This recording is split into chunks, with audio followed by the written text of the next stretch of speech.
cuman mungkin begini, kalau kita menggunakan analisanya perspektifnya siapa, perspektifnya kayak Imam Samudra misalnya gitu kan.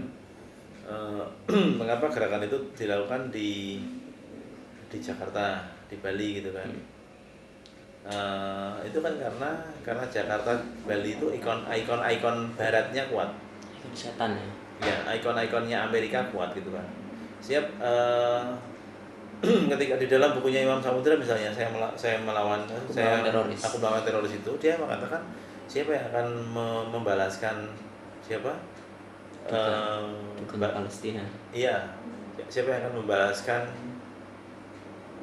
matinya bayi-bayi, orang wanita-wanita gitu kan, yang kehilangan suaminya, anak-anak kehilangan orang tuanya gitu kan. Itu maka kita akan melihat bahwa sebetulnya yang dilawan itu saat itu, sebelum yang mungkin 2-3 tahun ini ya, itu bukan pemerintah Indonesia Mas, tapi hegemoni Amerika. Cuman karena mereka tidak bisa ke Amerika aja kan gitu kan. Kita juga melihat misalnya siapa namanya Amrozi, The Smiling Bomber itu ya. Itu ketika tahu bahwa yang meninggal banyak orang Australia, dia agak terkejut itu. Dia udah kecewa gitu kan. Maksud saya sebetulnya saya mau bunuh orang Amerika gitu. Tapi kalau yang mati orang Australia, ya anggap aja itu sekutunya Amerika kan gitu aja. Ya, sebetulnya awalnya kan Amerika, dan yang dibom kan J. Mario gitu kan. Itu kan simbol-simbolnya Amerika.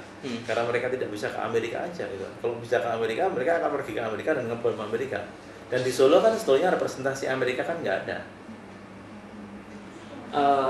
Munculnya bom-bom kayak kemudian belakangan kan baru Cirebon, Kepunton, dan ini kan soalnya ini interpretasi baru Mas. Iya. Bahwa polisi itu juga dianggap sebagai tauhid kan gitu kan. Ini mungkin meneruskan diskusinya Abdurrahman siapa? Aman Abdurrahman misalnya dengan Ghazali itu misalnya. Itu tentang diskursus tentang apakah polisi itu bisa dianggap sebagai tauhid atau tidak kan gitu. Tapi mungkin mereka juga ini interpretasi baru sebetulnya, walaupun untuk melakukan bom di Indonesia itu sebetulnya juga itu hal yang baru sebetulnya, ya kan? Sebelum kita harus tahu bahwa orang-orang yang melakukan bom di Bali dan di lain itu adalah orang-orang alumni Afghanistan kan, veteran Afghanistan. Ketika Filipina itu, jadi mungkin mereka juga serba banyak, alumninya banyak, mau ngapain gitu. Gimana kalau kita melakukan jihad di Indonesia kan gitu kan. Itu kan interpretasi baru, sebelumnya kan nggak ada. Dan ini muncul yang lebih baru lagi, bagaimana pemerintah Indonesia dianggap sebagai kafir kan gitu. Kelompok yang dibikin oleh Sigit Kordowi dan juga jihad itu sebetulnya agak sulit ya, tapi pengamatan saya mungkin memang masih ada hubungannya dengan, bukan dengan Murki sebagai institusi ya, tapi sebagai dengan JI-nya masih ada. JI itu kan pecahannya NI kan. Kemudian NI dihancurkan oleh pemerintah, kemudian dia tercerai-berai gitu kan. Saya tidak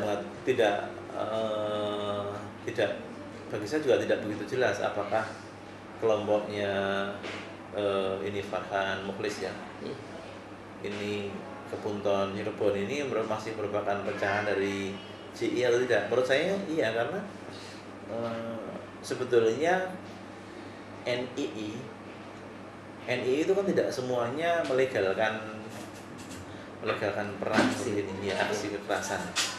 Saya masih punya beberapa teman-teman yang aktif di dalam NII gitu kan, dan mereka tidak melegalkan seperti ini. Dan ini bukan saatnya yang tepat untuk futuh menurut mereka kan gitu kan. Mereka punya timing sendiri, bahwa perhitungan sendiri kapan mau futuh gitu. Tapi kalau melihat polanya harus dengan kekerasan seperti ini, ada interpretasi baru. Ini saya melihat ini pecahan dari NII. Tapi yang mana ini Ada yang kalau baca di media itu kan Nurhuda mengatakan ini anak buahnya Abu Umar.